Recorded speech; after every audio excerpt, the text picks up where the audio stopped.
Hoy nos reúne el tema del ministerio público y credenciales del Señor Jesucristo y particularmente el primer milagro y su poder transformador. Quizás estás tomando nota o quieras tomar nota, es buena oportunidad. Podés tener ahí un anotadorcito o en el celular o donde sea tomar algunas notas de algunas cosas prácticas que deseo compartir. Entonces, el milagro del Señor Jesús y su poder transformador. Dios, ponemos el tiempo en sus manos y vamos a leer la palabra y compartir tiempo de enseñanza. Antes de orar, Román, ¿cuánto tiempo más o menos es prudente que esté hablando antes de que los hermanos se empiecen a dormir o se empiecen a ir? Sentite con libertad, habitualmente 9:15, 9:20 terminamos, pero con libertad. Ok, ok. Bueno, perfecto. Vos cualquier cosa, haceme un gesto claro, ahí yo te tengo al lado de mi pantalla, exacto, o el corte o redondeo, ¿eh? Porque no quiero que ningún hermano se duerma. Por favor, aléjese de la ventana, hermano, el que le entienda. Y aléjense de la ventana, porque puedo tener poderes somníferos. No hago milagros, pero puede que duerma a la gente, ¿eh? Muy bien, vamos a orar. ¿Me escuchan ahí? Vamos a orar. Padre, damos gracias por este tiempo. Gracias por poder compartir. Gracias por poder abrir tu palabra. Gracias, Señor, por los recursos tecnológicos de los que hoy disponemos para poder continuar congregándonos. Gracias porque realmente hemos comprobado que iglesia no es un local físico, un templo muy ornamentado o muy confortable, sino iglesia es la familia de los creyentes en Cristo, hijos tuyos, ganados por tu sangre. Gracias, Señor. Gracias por poder continuar reuniéndonos, aunque sea en forma virtual a través de este medio, pero qué bien nos hace. Gracias por tu palabra, por tu espíritu, por tu presencia en nuestras vidas, por enseñarnos y por hacernos cada día un poco más parecidos a Cristo y estar, Señor, comprometido en hacer esta tarea en nosotros. Gracias, Señor. En nombre de Cristo Jesús oramos. Amén. Muy bien, me acompañan, vamos a leer el pasaje en el que está relatado el primer milagro que se registra en el Evangelio del Señor Jesucristo. El primer milagro o primer señal, ¿sí? Acompáñenme al capítulo 2 del Evangelio según Juan. ¿Tienen Biblia allí? Muy bien, perfecto, muy bien. Es Reina Valera 60, perfecto. Leo directamente de ahí de la pantalla. Dice así. Vamos a leer del versículo 1 hasta el 11, ¿sí? Hasta el 11 inclusive. Dice, al tercer día se hicieron unas bodas en Caná de Galilea y estaba allí la madre de Jesús. Y fueron también invitados a las bodas Jesús y sus discípulos. Y faltando el vino, la madre de Jesús le dijo, no tienen vino. Jesús le dijo, ¿qué tienes conmigo, mujer? Aún no ha venido mi hora. Su madre dijo a los que servían, haced todo lo que os dijere. Y estaban allí 6 tinajas de piedra para agua, conforme al rito de la purificación de los judíos, en cada una de las cuales cabían, en cada una de las cuales cabían 2 o 3 cántaros. Jesús les dijo, llenad estas tinajas de agua, y las llenaron hasta arriba. Entonces les dijo, sacad ahora y llevadlo al maestresala, y se lo llevaron. Cuando el maestresala probó el agua hecha vino, sin saber él de dónde era, aunque lo sabían los sirvientes que habían sacado el agua, llamó al esposo y le dijo, todo hombre sirve primero el buen vino y cuando ya han bebido mucho, entonces el inferior. Mas tú has reservado el buen vino hasta ahora. Versículo 11, este principio de señales hizo Jesús en Caná de Galilea y manifestó su gloria y sus discípulos creyeron en él. Amén. Primer milagro registrado. Primer señal, podríamos decir. Después vamos a hablar un poquito de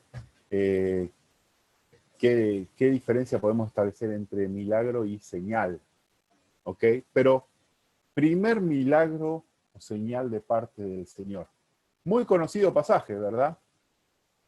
De hecho, si conoces el cristianismo desde la religión, entonces sabes que a este milagro le presta especial atención por el rol de María, el rol que María podría ocupar entre el creyente y la Jesucristo como intercesora. Este es un pasaje que se ha usado mucho en la religión popular para argumentar el rol de María como intercesora.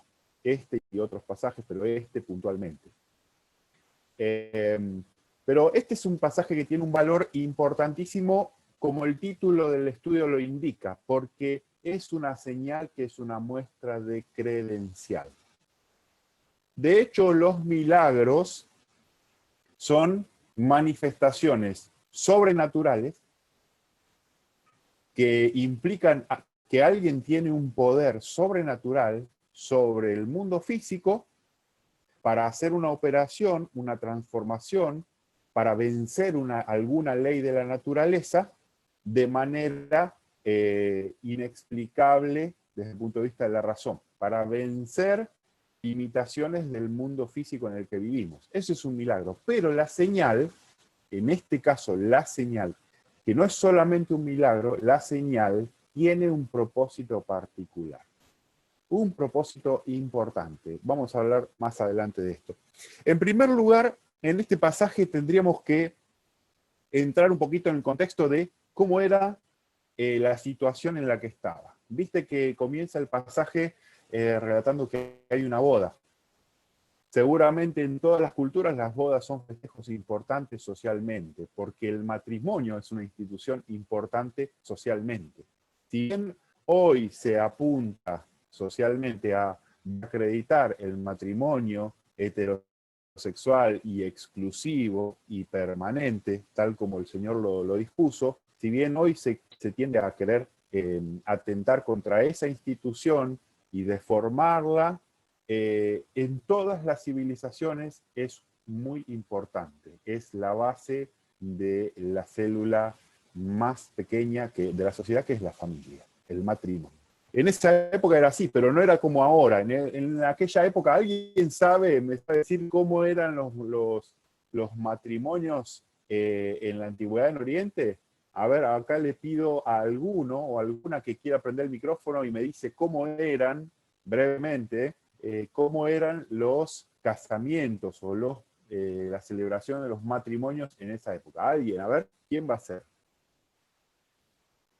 Porque si no, hablo mucho yo solamente. Me gustaría Duraban varios días. Muy bien, duraban varios días. ¿Qué más?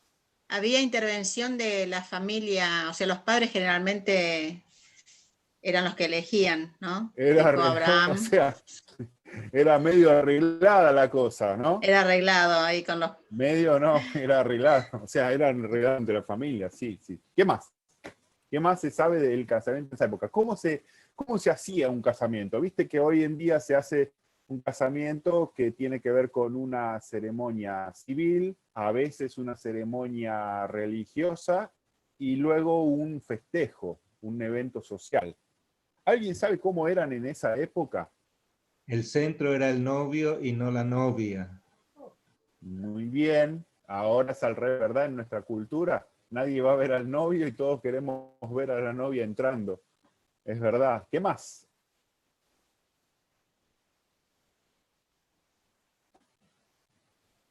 Bueno, les tiro algunas cositas que seguramente ya saben y han escuchado y es bueno recordarlas y tenerlas presentes.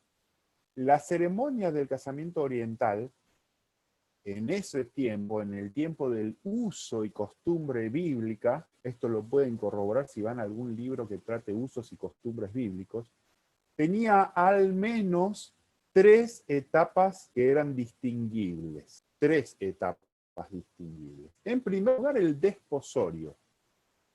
Se llamaba así, el desposorio. Lo primero que pasaba cuando una familia ponía de acuerdo en que sus hijos iban a formalizar un matrimonio, lo primero que pasaba el desposorio. ¿Qué es el desposorio? El compromiso. Es equiparable, es el equivalente del compromiso. Hoy casi las parejas no se casan y mucho menos se comprometen. Pero ¿se acuerdan que hace un tiempo atrás, unas décadas atrás, muchas parejas que decidían casarse, previamente tenían un pequeño acto de compromiso? Las familias se reunían y se prometían allí una fecha de casamiento.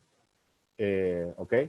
El desposorio era algo así, aunque era bastante más importante, porque 2 personas que estaban desposadas, ustedes recuerdan el caso de María y de José, los padres de Renal Cruz, estaban ya, eso equivalía a que ya estaban en proceso de casamiento. Si bien el matrimonio no estaba consumado, estaba en proceso. Ya en un sentido pertenecían el uno al otro. ¿Ok? ¿Me escuchan ahí? Bien, seguimos. Desposorio. La segunda parte era la boda en sí. Y la boda en sí tenía que ver con el hecho de que el novio iba a buscar a la novia a la casa de su padre para llevarla a su casa, a la casa que iba a ser de esta nueva familia y de este nuevo matrimonio. Y eso era varias cosas. Una procesión del novio con sus amigos hasta llegar a la casa y la invitación a llevar y a escoltar a la novia con sus amigas y el novio con sus amigos en una procesión a través de la ciudad hasta llegar, a veces inclusive implicaba un viaje de una ciudad a otra, y implicaba acompañar a la novia hasta el lugar donde iban a vivir. Luego de llegar al nuevo hogar, comenzaba una cena de festejo. Esa es la tercera etapa. La cena o el festejo. La cena de la boda. Y eso podía durar, como ustedes bien dijeron, 7 días, una semana completa, a veces más de una semana de festejo. ¿Ok?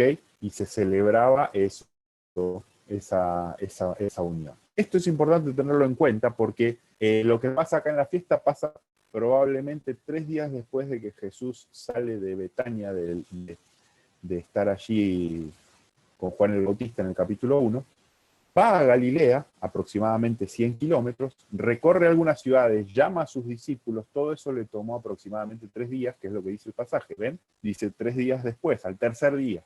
¿Al tercer día desde cuándo? ¿Contando desde cuándo? Al tercer día contando desde la última cita que hay ahí, al borde del Jordán, cuando Juan dice, he aquí el Cordero de Dios que quita el pecado del mundo. Después él se va de Judea a Galilea, le toma 3 días, recorre, llama a sus discípulos hasta que llega a Caná de Galilea, ya con sus discípulos. Lo importante, lo primero para tener en cuenta es comprender el casamiento oriental. Bien, entendido eso, pasamos a otra cosita, otro detalle importante antes de meternos en las enseñanzas que hoy queremos extraer. En segundo lugar, es importante tener en cuenta el rol de María en la historia. No sé si lo notaron allí en la lectura, pero vieron que María actúa en una fiesta con un desenvolvimiento como si fuera, casi como si fuera anfitriona. ¿Se dieron cuenta? Porque se ocupa básicamente de resolver la faltante de algo. Y a menos que vos seas el anfitrión de una fiesta, no te corresponde, o yo, no me correspondería resolver cuando se acaba algo. ¿Entendés? Ella, con naturalidad, asume que le corresponde a ella resolver la faltante de vino.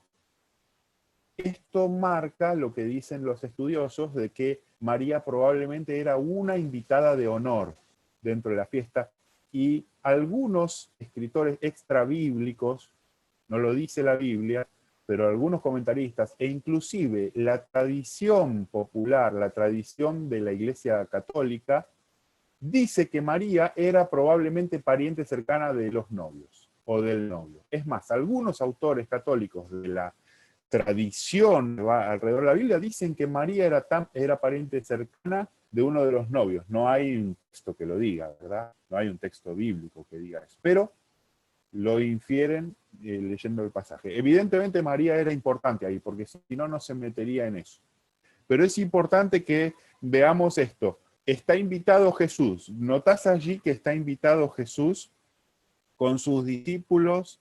En el versículo 2 dice, y fueron también invitados a las bodas Jesús y sus discípulos. Es probable que también la invitación a Jesús y sus discípulos fuera porque el invitado de honor era María. ¿Se entiende?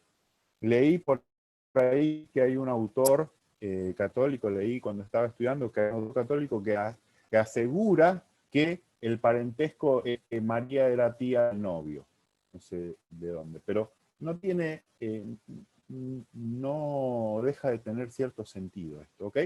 María era una invitada de honor, por eso actúa intercediendo. Luego hay que decir algo. La religión popular atribuye que María, en este milagro, intercede pidiendo por una necesidad y Cristo la oye. A partir de ahí, este es el rol de María siempre que el Hijo de Dios tiene una necesidad. Y yo encuentro que no es posible esto como una doctrina a partir de este pasaje. La realidad es que María era una invitada de honor y por eso le preocupaba que la fiesta no fracase. Pero de ahí a decir que María es intercesora, creo que no es suficiente. Mucho menos ahora, en la actualidad, que intercede. Es más, algunos autores católicos avanzan a casi decir que es coautora del milagro. Bueno, esto es importante también establecer. Finalmente, algo importante que decía, el milagro diferente de la señal. Es importante entender esto. Ahí hay una frase, por si están tomando nota, que les quiero leer de un comentario que saqué, que explica qué significaba la señal que el Señor va a dar en este pasaje. ¿Sí? El que tome nota, al que le interese, le leo lo que saqué y lo que encontré. Dice, esta señal no es solo la primera señal en este evangelio, sino la primera de su ministerio, descontando los supuestos milagros realizados por Jesús en su niñez en evangelios apócrifos que andan dando vuelta. Dice así, señales es la traducción correcta del término griego semeion. Una señal es más que un milagro o un hecho sobrenatural. Puede provocar asombro. La señal tiene la cualidad de apuntar a los espectadores a una realidad más allá del hecho sobrenatural en sí. ¿Ok? Este es un punto importante. La señal no solo atrae al hecho, se transformó el agua en vino, sino atrae hacia la persona que lo hizo, más allá del hecho sobrenatural en sí. Las señales realizadas por Jesús eran, escuchen, como flechas luminosas apuntándole e identificándole como Mesías. Esta es la función de las señales que Cristo hizo. Ustedes verán después estudiando el Evangelio de Juan que Jesús hizo 7 señales que están registradas. 7 señales que están registradas. La función de estas señales es justamente señalarle a él, señalar a su persona, atraer a las personas que presenciaron esto, a los testigos, a atraerlos hacia sí para mostrarles que él es el Mesías y se estaba identificando. Por eso el título está bien puesto, credenciales.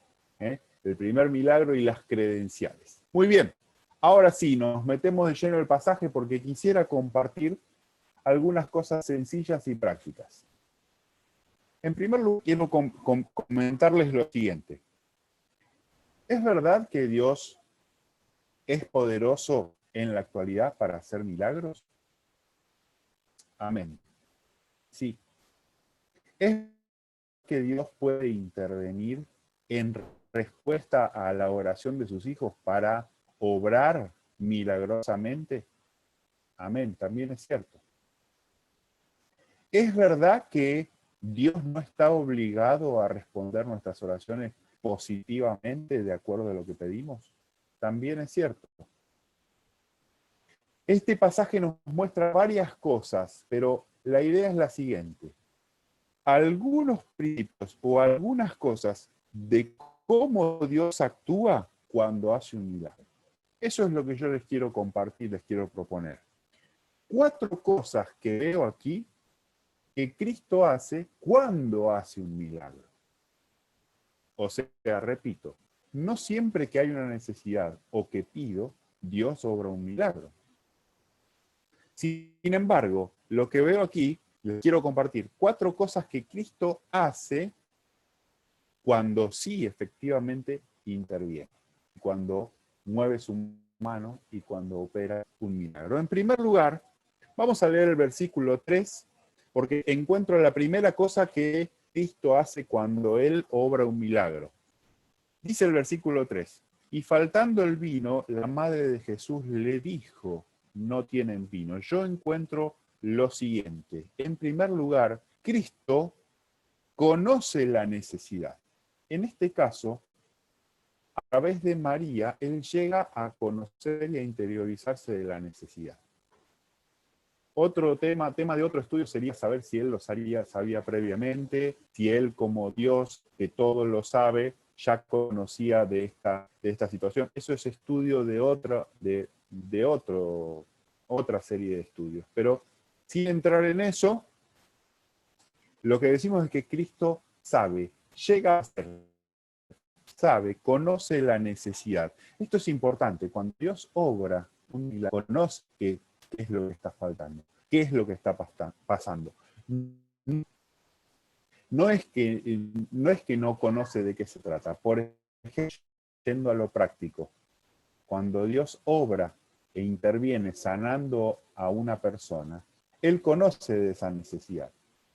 Pero esto requiere de la dependencia de la persona que va y le hace conocer la necesidad. ¿Dios lo sabe? Sí. Y espera que yo le pida también. ¿Dios conoce? Efectivamente.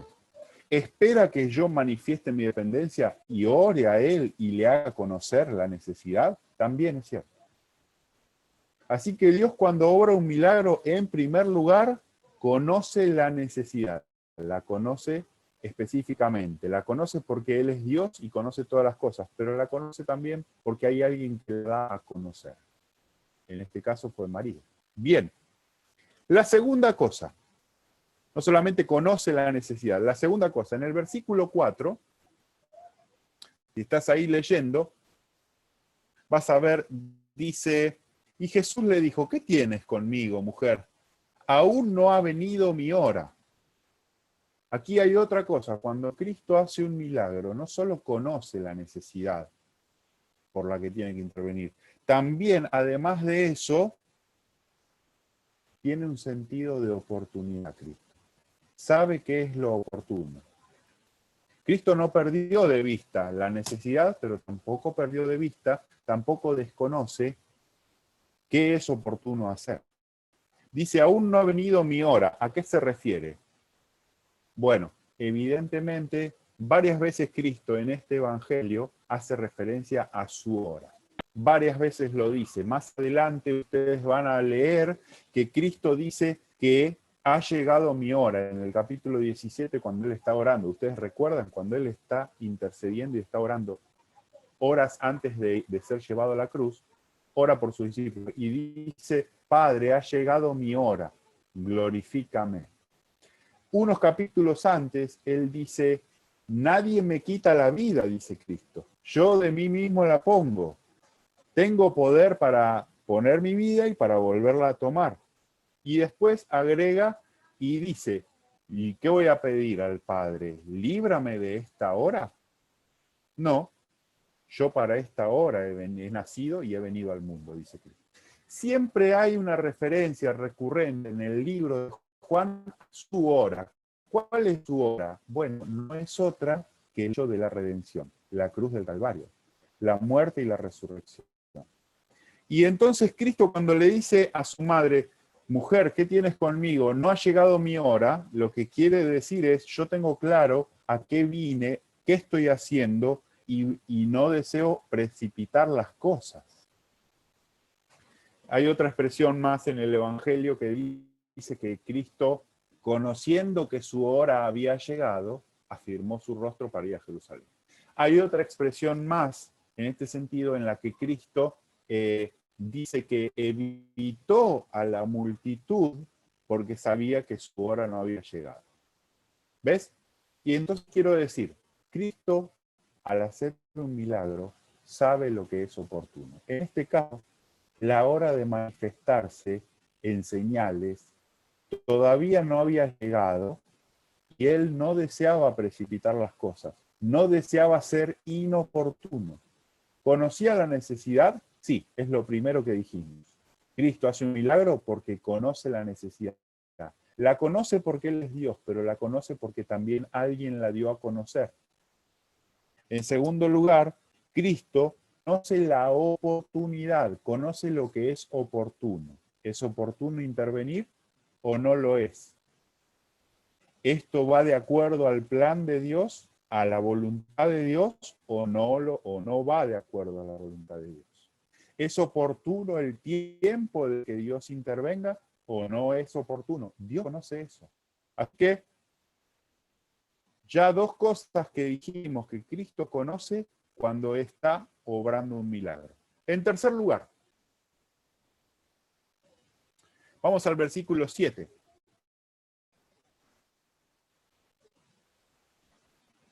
Dice el versículo 7, y Jesús les dijo, llenad estas tinajas de agua, y las llenaron hasta arriba. 8 dice, entonces les dijo, sacad ahora y llevadlo al maestresala, y se lo llevaron. Cuando el maestresala probó el agua hecha vino, sin saber él de dónde era, aunque lo sabían los sirvientes, sacado el agua, llamó al esposo. Versículo 10. Y le dijo, todo hombre sirve primero el buen vino, y cuando ya han bebido mucho, entonces el inferior. Más ha reservado el buen vino hasta ahora.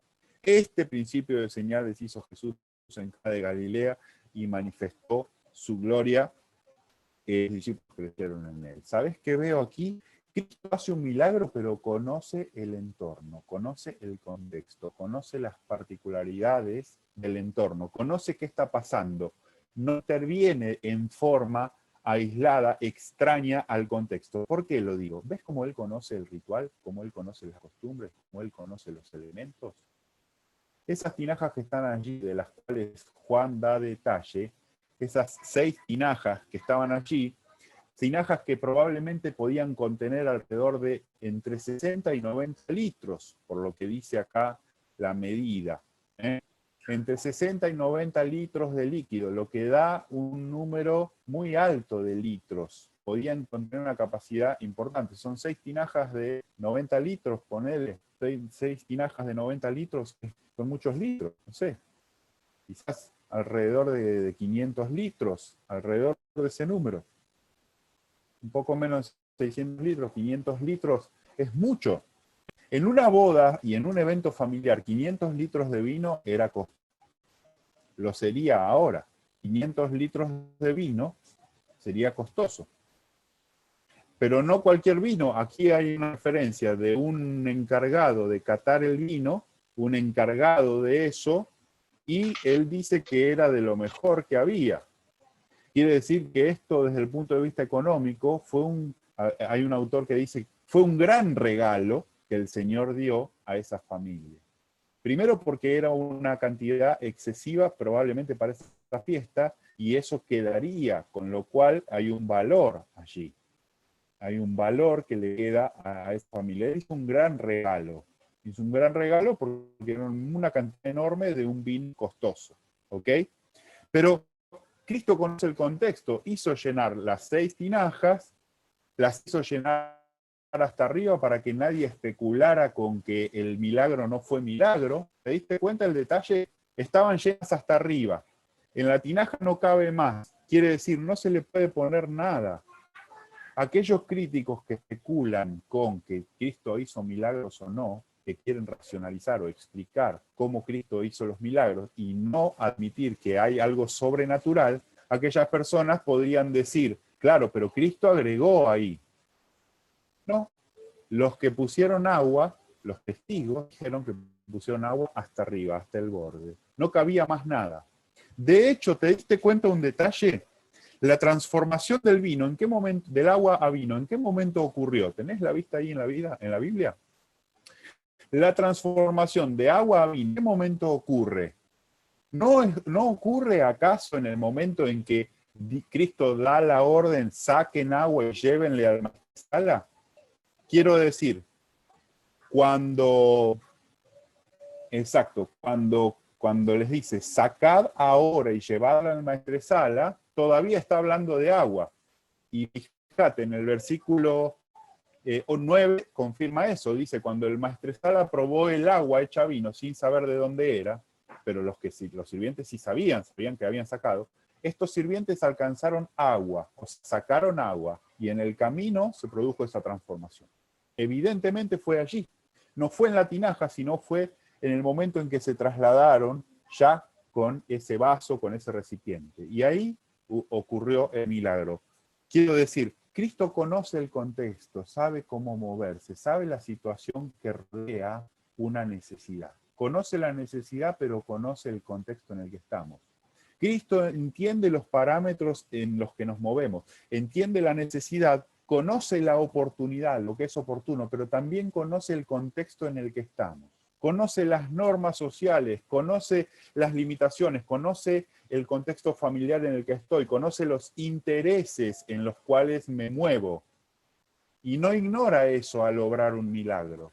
Muchas veces se vale de estas circunstancias alrededor y obra un milagro y resulta más asombroso aún.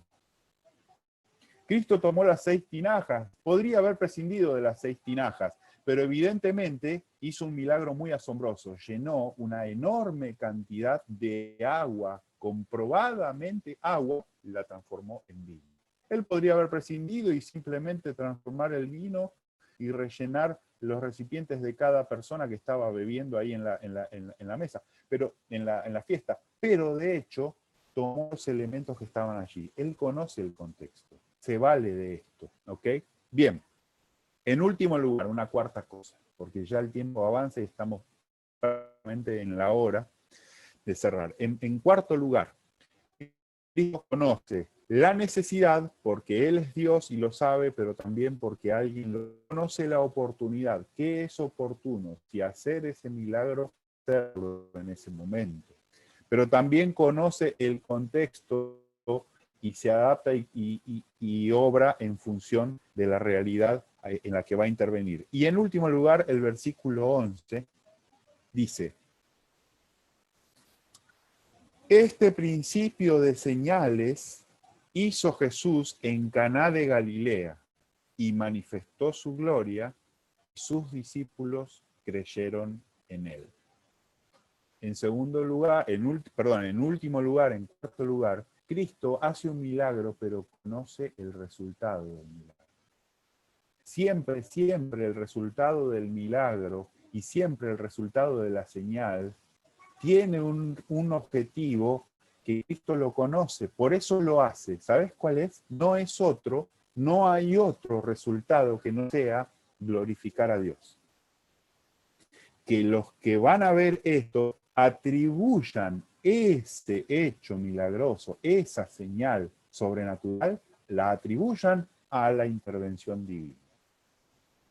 No a la capacidad de alguien, no a la preparación, no al poder, no a la facilidad, no a la casualidad, sino que cada persona que presencie ese milagro habrá de levantar la vista al cielo y atribuir a Dios la gloria. Esto es algo también que tenemos que saber. Cuarta cosa, Cristo conoce el resultado. El resultado es glorificar a Dios. Dice, este principio de señales hizo Jesús en Caná de Galilea y manifestó su gloria. Por eso hizo el milagro, manifestó su gloria. Y sus discípulos, ¿qué dice? Sus discípulos creyeron en él. Hay un autor que respecto a esta frase, un comentarista bíblico respecto a esta frase, dice, los discípulos creyeron en él porque son de sus discípulos porque le empezaron a seguir, dejaron sus propias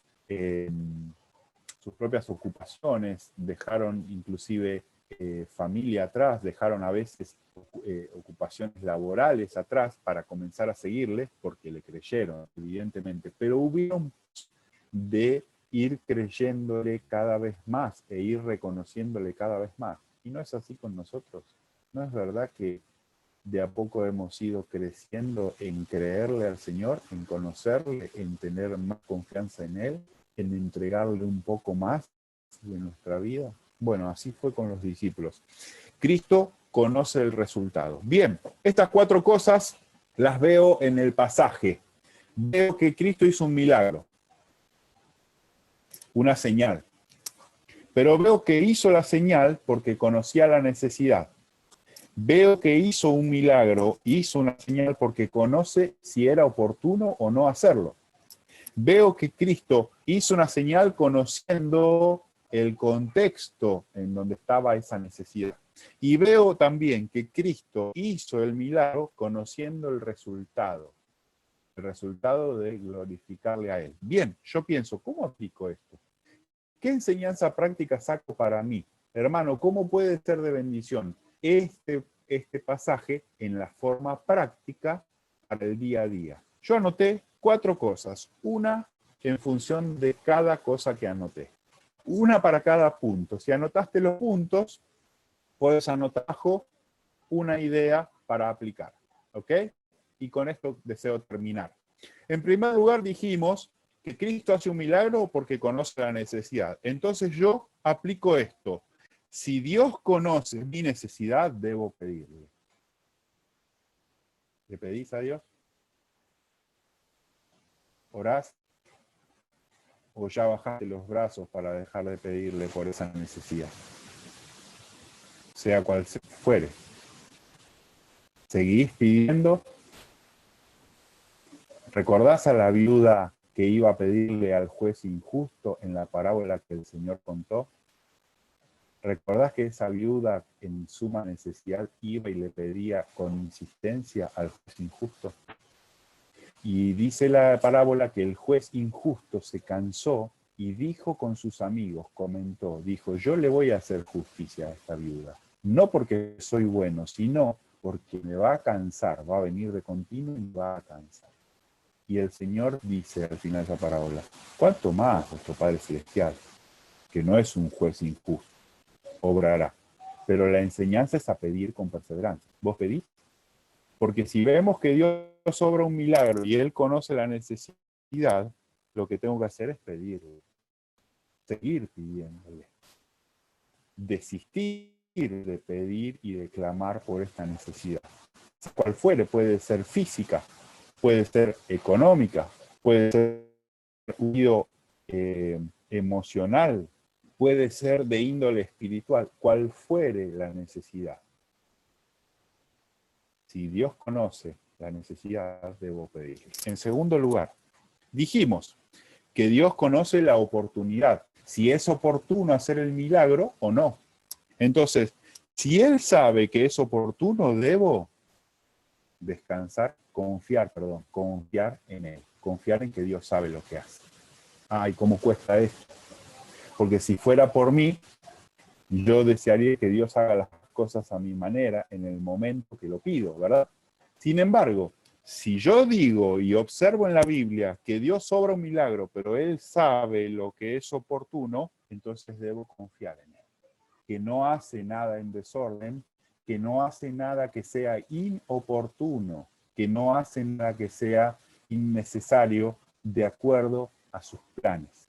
Y sabemos que los planes de Dios son perfectos y son más que los nuestros, ¿no? Eso lo dice la Escritura. Entonces esto nos lleva a poder descansar en Él. Cuando Dios obre un milagro en nuestra vida, lo hace porque Él conoce si es oportuno, debo confiar en Él. En tercer lugar, dijimos, si conoce mi necesidad, debo pedirle. Si Él sabe que es oportuno, debo confiar en Él. En tercer lugar, dijimos, Cristo conoce el contexto. Entonces digo, si Él conoce lo que yo vivo, debo descansar en Él y no entrar en ansiedad. A veces las circunstancias que me rodean y el tren de vida, como yo voy viviendo, y el estilo de vida que voy desarrollando, mi ocupación, el trabajo, la necesidad, mi familia, quizás una enfermedad, un ser querido a mi cargo, lo que sea, la situación de pandemia, la crisis económica, la falta de trabajo, el enfriamiento espiritual de la iglesia, cuántas cosas, ¿no? La incertidumbre de cómo va a ser el final de año y el siguiente y el siguiente. Todas estas cosas nos hacen entrar en la ansiedad de sentir que lo tenemos nosotros que tomar al control de las cosas. Y la verdad es que Dios conoce el contexto, sabe cómo obrar en medio de lo que está pasando, se va a manifestar, va a hacer un milagro y yo tengo que descansar en Él. Él conoce lo que está pasando a mi alrededor, no escapó a su control y en otras palabras, como decimos a veces aquí entre los jóvenes, no necesito pilotear nada yo o pretender manejar nada. Necesito descansar en Dios. Y esto es enormemente difícil. Pero es lo que puedo ver a través de la palabra. ¿Ok? Y en último lugar, dijimos, si Dios conoce mi necesidad, debo pedirle. Si Él sabe lo que es oportuno, debo confiar en Él. Si conoce Dios lo que vivo, puedo descansar en Él. En último lugar, dijimos que Dios conoce el resultado. El resultado del milagro y de la intervención es que Dios sea glorificado. Entonces, si Dios conoce el resultado, yo hoy, anticipadamente, sin aún tener el resultado del milagro, puedo glorificarlo.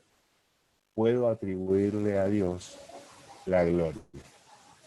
Puedo atribuirle a Dios que lo que Él hace está bien. Como hizo Job, ¿recuerdan ustedes? Dios conoce el resultado. Puedo glorificarlo. ¿Recuerdan cuando Job se enfermó por completo, perdió todos sus hijos, perdió todo su poderío económico, y solo le quedaron 3 o 4 empleados que venían a avisarle la pérdida, y quedó su esposa, y su esposa en una gran crisis le dijo cosas muy duras, y vinieron 3 o 4 amigos que era preferible, en un punto era preferible que no vinieran, por las cosas que le dijeron y por cómo lo condenaron, pero después de toda la catástrofe que Job recibió, necesitaba la intervención de Dios en un milagro. Dios no lo hizo hasta el final del relato, lo recuerdan ustedes, pero Él no esperó al final del relato y glorificó a Dios porque dice que en todo esto no se halló en Job falta de integridad, sino y en ningún momento atribuyó despropósito a Dios. ¿Lo recuerdan eso? En otras palabras, no dijo que Dios obró mal, dijo que Dios obró bien, aún cuando el milagro en su vida no había sucedido. Quiero decir, ¿estás vos en medio de una necesidad? Dios sabe obrar, Él conoce lo que te rodea y el resultado va a ser que Dios va a obrar y se va a glorificar. No es otro el resultado. El resultado es que Dios va a obrar y se va a glorificar. Entonces, podés empezar ahora y yo puedo empezar ahora a atribuir a Dios bien, no mal, acierto, no equivocación, beneficio, bendición para mi vida y no maldición. Amén. Espero que pueda ser de bendición práctica y pueda yo también leer lo que nos está pasando, las circunstancias que estamos viviendo, la necesidad que tenemos, y a la luz de este pasaje pedir a Dios, confiar en Él, descansar en su control y aún glorificar. Que Dios nos bendiga.